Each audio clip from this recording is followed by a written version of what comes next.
You're listening to the audio portion of Workshop Wednesdays. Workshop Wednesdays is a free live discussion about topics affecting accountants, bookkeepers, and business owners. You can join the ABO group in Facebook to participate live Wednesdays at 10 a.m. Pacific Time. Just search for ABBO in Facebook. This podcast is brought to you by Schoolofbookkeeping.com, where you will learn, grow, and build a thriving bookkeeping practice. We have hundreds of lessons with almost every aspect of the industry. Start your free month today at Schoolofbookkeeping.com. Well, welcome again to another Workshop Wednesday brought to you by Schoolofbookkeeping.com, where it's casual conversations for serious workflows. And we are continuing our never-ending saga, it seems, with e-commerce fundamentals.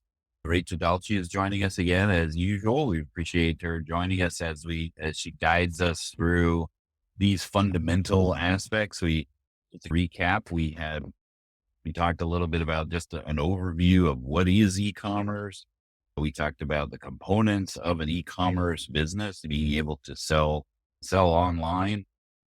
And then we talked about the so interesting topic of sales tax and sales tax implications. And last week we talked about inventory, right? So now, so we talked about handling those inventory situations and those types of things. Now I want to take a little deeper dive into how you sell online. So there's online sales channels is really the high level topic of what we're going to talk about today. So Rachel, let's set the stage. There are a variety of ways to do selling online, and we want to bucket these into two major categories. So let's talk about how you sell online. You were just talking about right before we started about selling on Facebook and Instagram shops and those types of things. This is almost like a lions and tigers and bears, oh my, with the choices that are available, right? Yeah. First, I just wanted to say, you make it sound so exciting as a never-ending saga. It makes people really want to listen. Right. This is the song that never ends. That is a never-ending saga. Like, I feel like sometimes when I sit down and do it, it's never-ending. But yeah, so I specifically was referring to the Facebook and Instagram channels within Shopify. So when we're talking about selling online, there are different platforms that you can sell online. And Shopify is probably the biggest when it comes to selling product. And there's several out there. Squarespace, WooCommerce, Wix, BigCommerce, Magento, all kinds of ones like that. But Shopify is really in my opinion, the best platform to sell on if you're selling. They're really starting to get into the subscriptions and digital downloads and service-based business stuff too, that they're trying to push that. But as far as a checkout cart, it's the best in the world, in my opinion. So that's one category or one classification of online sales channel, which is a shopping cart.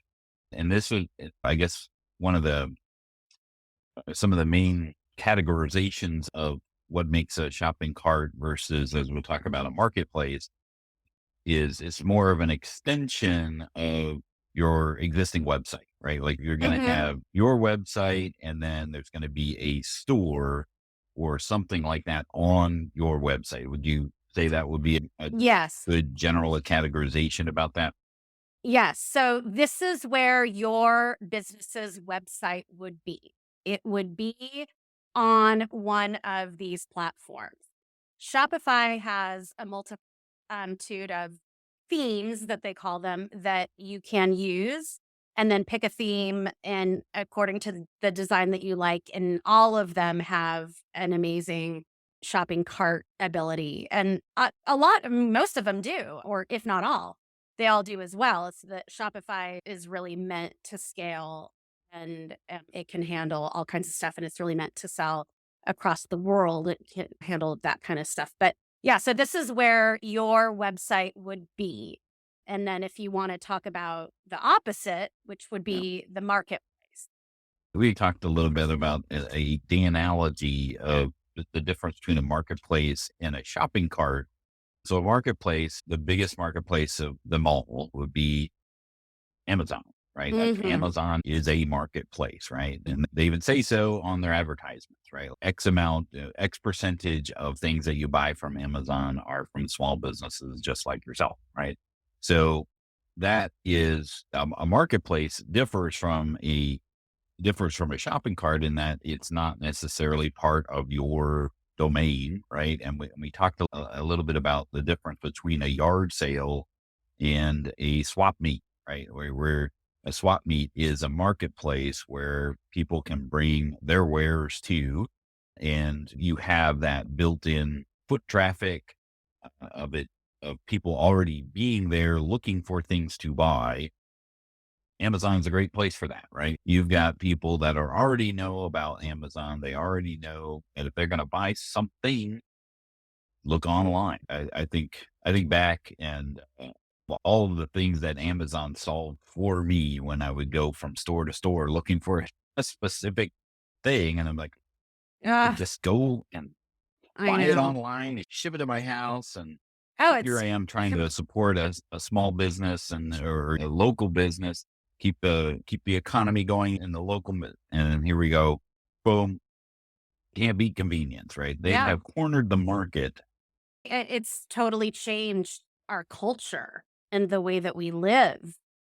And you could even buy something and send it ahead of where you're going. Like if I'm going to visit family out of town, get something on Amazon and send it ahead. It's send gifts, Christmas gifts, just send them there. It's really a total game changer. But yeah, like you said, with where your website is on your own platform, that's your domain.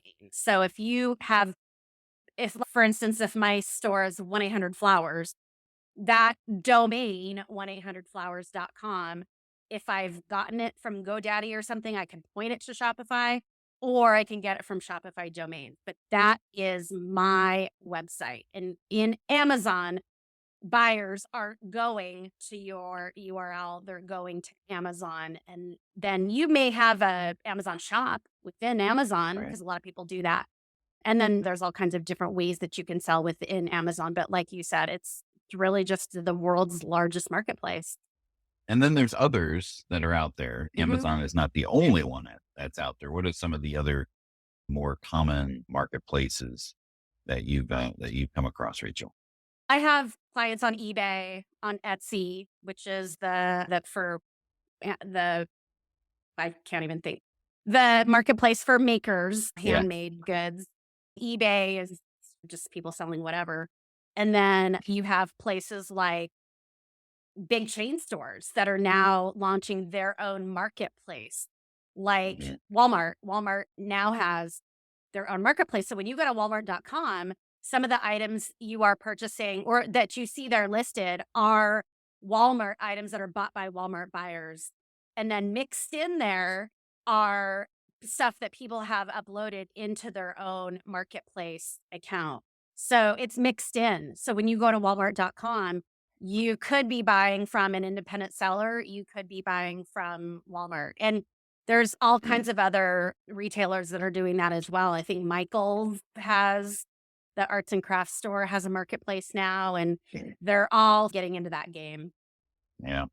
And what do you, I mean, the biggest differentiator between a marketplace and an online shopping cart is obviously control, right? Mhm. So as far as the control that you have with regards to how you market and Mhm. the pricing options and basically everything that you can control, just like a yard sale, right? You can advertise as much or as little as you want and that sort of thing in order to ensure that you have foot traffic. You can control the pricing, but at a swap meet type of thing where it's a gathering of other vendors, now you've got that built-in not cooperation, but competition, right? Mhm. Especially if you are selling some of the same things that other people are.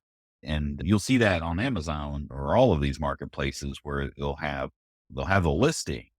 It's the exact same listing. And then there'll be a little tiny thing that says see from other vendors or see from other suppliers. And then you see a whole bunch of listings.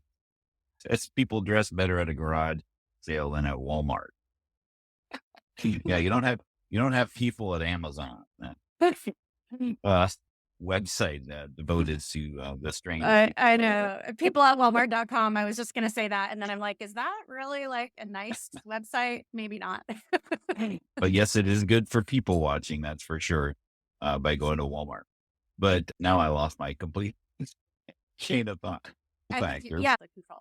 Amazon has a lot of requirements, and when you have that little tiny link that says "see from other suppliers," that's where you're actually seeing everybody who could potentially could sell that same product or maybe a different price or anything like that, maybe the new or used or something like that. I actually have this really interesting story about a marketplace. I was caught in a marketplace typhoon, whirlwind. I don't know. So here's the thing. So I was looking for a webcam, right? New webcam that was good. And somebody recommended a certain brand, right? So I went and I looked first on Amazon, see how much this thing is. And so I'm like, let's see if there's other places. So I went to, at that time it was Sears. So this is just how old this process is. I went to Sears and saw a listing for the exact same model for $30 less than I saw it on Amazon. Oh, here we go. This is exactly what I want. So But did you have to drive there? No, this was a marketplace. Right? I'm so bad. It was just a listing. But this is before I knew how people could game the system. So here we go. I order it through this marketplace. And then maybe 2 weeks later, I get a webcam from Amazon with from Sears with a gift receipt. Right. And so I thought somebody had gifted me a webcam, but it's not the model that I thought I had ordered. And so at the time you could not go in and you couldn't find out who gifted you anything. So I actually slowly went through the whole buying process again through Sears. And what happens is that it was a listing for the specific brand, but when you clicked on it, it took you to an eBay listing. And then it was not the brand. And all that person did is go and buy that brand that they were selling through Amazon as a gift, which I could have done. Oh, yeah. Yeah. People do that all the time. Yeah. Yeah. Sears had web scan. Yeah. They do that. That's how they fulfill their orders. Yeah. Yeah. So they went and they bought it. To do that. Bought it as a gift. They bought it as a gift order, right? Yeah. And yeah. So that totally got me confused. And then so this was. Yeah. So they didn't unbox it. Yeah, they just send it straight to you. Yeah. It was one marketplace leading to another marketplace that led to another marketplace in order for me to get what I wanted, which is not what I wanted because I wanted a specific brand. Yeah. And that's why I brought it up to Sears. I'm like, hey, this listing. And then the reality is not, it says it's a Logitech webcam on the listing, but then what I actually get is some generic brand that I could have bought for less than what they charged me, because that's how they made their markup is they just submitted the order through Amazon for the no-name brand of webcam that I ultimately got, which I could have done myself. That's how a lot of people do things. Like now my Shopify store's under a different name, but when it was the other name, if we ran out of stuff, we had to get it on Amazon because we weren't buying in large quantities, and we would have to do that every once in a while, but I don't do that now, but I'm guessing a lot of people do that.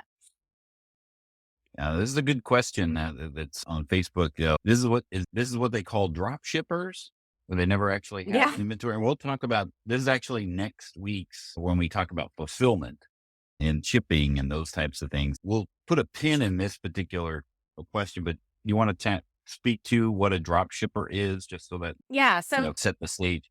Yeah. And I'm happy to talk about that next week. But essentially drop shipping is you are selling items that you don't physically have.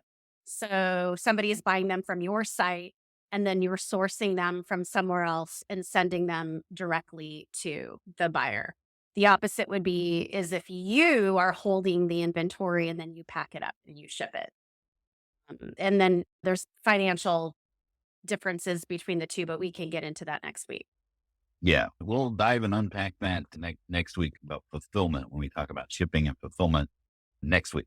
But so online platforms, right? The shopping cart experience versus the marketplace experience. You've talked to the gold standard for you is Shopify because it does have that ecosystem Mhm. that's built into that. Well, you start with a Shopify plan and then you can add on plugin. That's what I found very similar to commerce as well, is that it had its core functionality, but then if you needed additional things on top of that, you end up having all these add-ons and Mhm. plugins. That ends up being a little bit of a monstrosity, I guess is the challenge. Like, have you heard those cats when it could potentially be, I want to do this with my online store or my online shopping cart. How do you get involved in the selection process of the apps or the add-ons, or is that more of they added it on, they get to deal with it as far as the client's concerned? It's for my clients, it's pretty much they do their own apps because I'm not really involved in their store design and their store setup, but because I have my own Shopify store and I have gotten involved with that with them before, it's just not the norm. I usually don't put that into my scope. But yes, there's an app for everything, every single thing in the world. So there's even an app to have somebody create an app, an online app on your phone. An app for an app. Anyway, there's nothing that you can't have an app for. If you can imagine it, there's an app for it. So the Shopify App Store is very cool. So yeah, it can be very overwhelming, but usually I have people ask me, "Do you know if there's an app for blah blah blah?" And I'll recommend design facing the customer facing stuff that they're needing an app for certain design. Not so much. I don't really know, but the different sales channels and stuff within Shopify and all that's definitely my strong point. But another reason why Shopify is excellent is because you can sell through the Facebook and Instagram channels that are built within Shopify. Now, you can sell on Facebook without Shopify, and you can sell on Instagram without Shopify, and you can sell on TikTok and Pinterest without Shopify. But if you're on Shopify, in addition to your URL store, you can sell through those channels and they come through your Shopify reporting. So you're selling on those places Got and it. then it comes into Shopify like it's a regular sales. Those are apps, but they're sales channel apps. So there's inventory apps. So There's all kinds of different apps that you can use. So yes, it can get really overwhelming, but we could have a whole other discussion on it. now, what would you consider Facebook, Instagram, TikTok shop that since we just talked about online sales channel and then the marketplace, where would Facebook and those two fall in your estimation of defining an online sales channel versus or shopping cart versus a marketplace? To make it even more confusing, Facebook has a place to sell things called marketplace. Yeah, and that's not selling on Facebook. That's just accessing Yeah. the Facebook marketplace. But yeah, so when you're on a marketplace, you're really just dealing with that marketplace and its rules and regulations. And Walmart, you have to deal with their rules and regulations and so on and so forth. So when you're dealing with your Shopify store, there's just a lot of more flexibility. Oh, yes, I would like to push my items to the Facebook store. Yes, I would like to push my items to this Instagram store. And that way, when I make Instagram and Facebook posts, I can then link my store to it and then they can buy on their phone. So it's mainly for creativity, for people that really want to sell on a lot of those different channels. When you're dealing with a marketplace, and I have people that sell on both. They're on Amazon and on Shopify, and then they can do the various channels through that. But there's just more available for you to do within the Shopify world. Whereas if you're on Amazon, you're just going to do it the way that they do it. And you might get into this next, but for me, the single most important difference between the two is the cut that they take. So I don't let you. Exactly. You stole my thunder. Yeah, sorry. So that's the biggest thing with an online shopping cart, right? You have control, you have the responsibility as well as driving the traffic. Whereas Amazon or the marketplaces are going to have that built-in foot traffic and brand recognition as far as where I'm going to buy stuff. But then the flip side of that is the fees, right? Whereas you could have a Frankenstein monster of apps on your online shopping cart, but you're going to have a Frankenstein monster of fees when it comes to a marketplace. Because why? Let's tee it up for you there, Reach. If you're going to be listing your items on Amazon, then you're going to pay to do it. Like you said earlier, everybody buys from Amazon, even when you don't want to, even when I would rather buy from a local seller. But just because of convenience and the way that our culture has changed, we shop around and then ultimately end up buying it on Amazon out of convenience, sometimes not even just for the price, but for the delivery time. You're going to pay dearly to sell your things on Amazon. You're going to pay listing fees, advertising fees, all kinds of stuff, transaction fees, fulfillment fees. There's all kinds of different things. So that could eat up to 50% of your profit.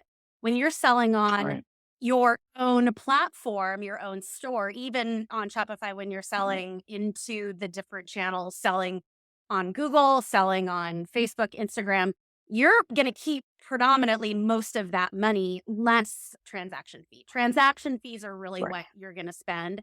And sometimes you're dinged twice on that with transaction fees. When you see them come into QuickBooks, you'll usually see a transaction fee twice. But your marketing, which in Amazon, you just pay them to do it.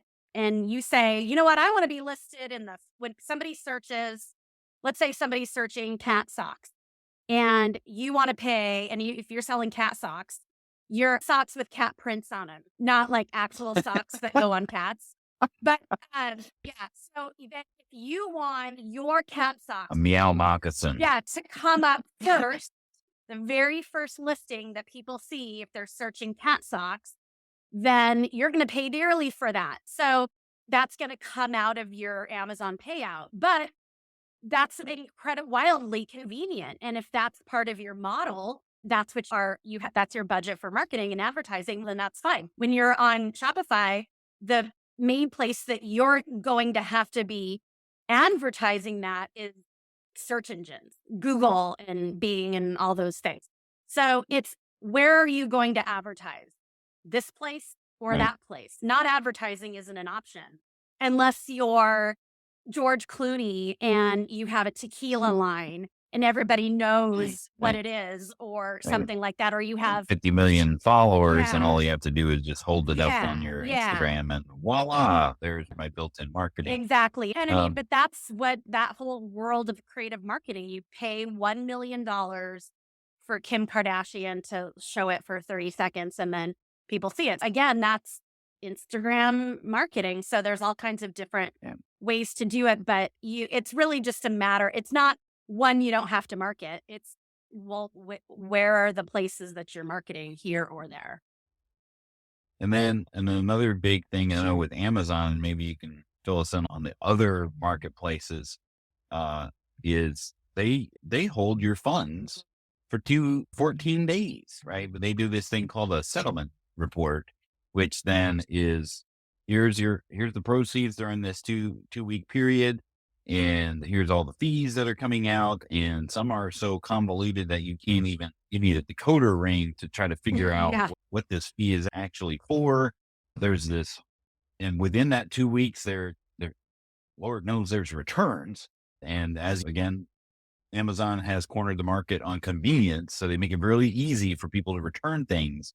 But that ultimately comes back to the supplier when it comes to following the money, and did they actually return the thing? Did it get put back into stock? And that's when they pull the funds back and they have to reverse their referral fees. It's just very complicated, I guess is the easiest way to describe it. Like it's like a Facebook relationship status. It's complicated. Yeah, it is. But if you're using a connector for your bookkeeping and accounting, that when the payout does come, they'll break those things down into your books. And they have a suspense account and they'll hold things past your end of balance. And then you got to keep that on your balance sheet. And yeah, it can get complicated. Fair does that too. Fair is a wholesale marketplace.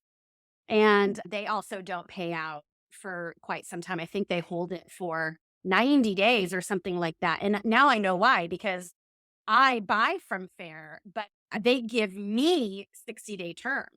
That's why the sellers don't get their money for a really long time. But yeah, so you have to account for that. So doing this bookkeeping for that adds another layer of complexity if you're dealing with Fair sellers or Amazon sellers or any other platform marketplace that's holding their money. And I think it's also, if you're starting out on Amazon and you're not an established business, they immediately don't pay you out. They'll hold the majority of the money until you've established yourself as a reputable seller.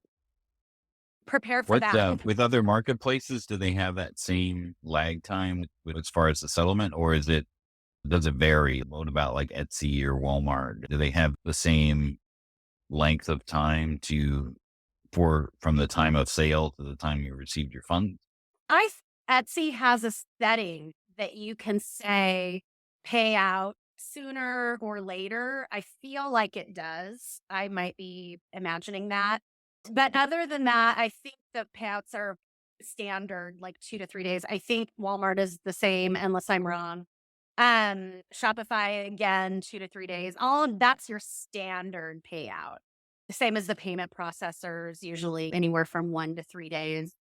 Shopify payments is usually 1 to 2 days or something like that. So but also Shopify will hold. So Shopify payments will hold. The more established seller you are, the less likely you are to have your payouts withheld. Got it. One other fee that I saw that was unique is revolving around Etsy, the marketplace, where because they are focused on creators, it's the one-off tumbler or t-shirt or needlepoint, things that are customized. The listings are not for a product that you have 10, 15 in stock, right?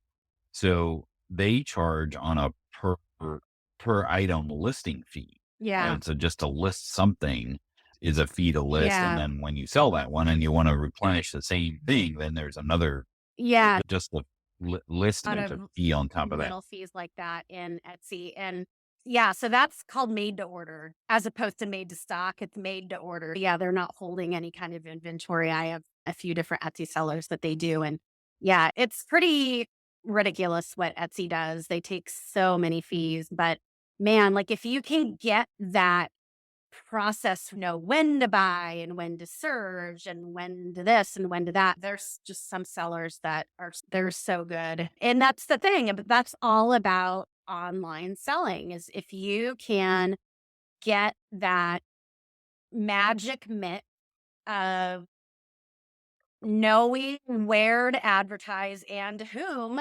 then you can make a lot of money and you can do it really well. I'm just not an expert on that. I have my own store, but I mainly have it just for testing and understanding how everything works from soup to nuts. But it's a real functioning store, but that's that whole realm of, and I do have clients that are big sellers and they know how to do it, but it's magic. I wish I knew how. Yeah. They won't let you know what their magic potion is if they do. Yeah. So that kind of gives us a real high level fundamental picture of selling things online in the two major categories. There are a variety of ways within each one and other multiple players in that space. but you have essentially an online shopping cart and a marketplace as your choice. And then of course you could do a combination of the two in multiples. So you could end up with a Sears, Walmart, marketplace, eBay Yeah, I do snag have that I had. I do have one client that's on 10 different marketplaces. And a lot of the things are made to order too, but he's on a lot. And the one other thing I was going to say that I think is probably the most important thing in all is from a bookkeeper or accountant's perspective. I usually say bookkeeping and accounting because I do both. We're inputting the data, but then we're manipulating it in all kinds of different ways. Very complex accounting. But you have to, if you start to do this kind of bookkeeping and accounting, you will have clients ask you, should I sell on Amazon? For you to be a trusted advisor and partner to them, it's better if you know the fundamentals of all of these things, like what we're discussing. I'm not an expert in Google marketing. I really don't even know anything about it, but I know a few different things and I know enough to understand the language. And if you have clients that are asking you, how hard is it from your perspective as far as integration and bringing all the sales in from all the different platforms? And of course, I can speak to them on that and I can let them know what the pricing is going to be and with different payment processors. And they'll ask, can I use Square for here and for here? So there's an endless amount of things that you can specialize in and understand and know what syncs with this and what works with that. And that is just the technical aspect of it. And if you can bring your knowledge up and about really fundamentally, how does Amazon work and how does Etsy work, then you can have those conversations with your clients and you can say, if they've got a very simple setup where they're maybe managing their inventory in QuickBooks and then they're in Shopify and then they say, I'm thinking about going to Amazon. And then you have the information, you know what you need to do, and you can have that conversation with them. And so that's wildly important. I've never had a client that has said to me, no, I'm not going to discuss any of those things with you. Usually they come to me and they'll ask, what do you think about, or what do you know about the fees for X, Y, and Z? So it's really helpful to know the nuts and bolts of all of this stuff. It really is. So appreciate you joining us again, Rachel, for your wisdom and guidance as we navigate this never-ending story of e-commerce fundamentals. So hopefully everybody found some nuggets of information as we unpack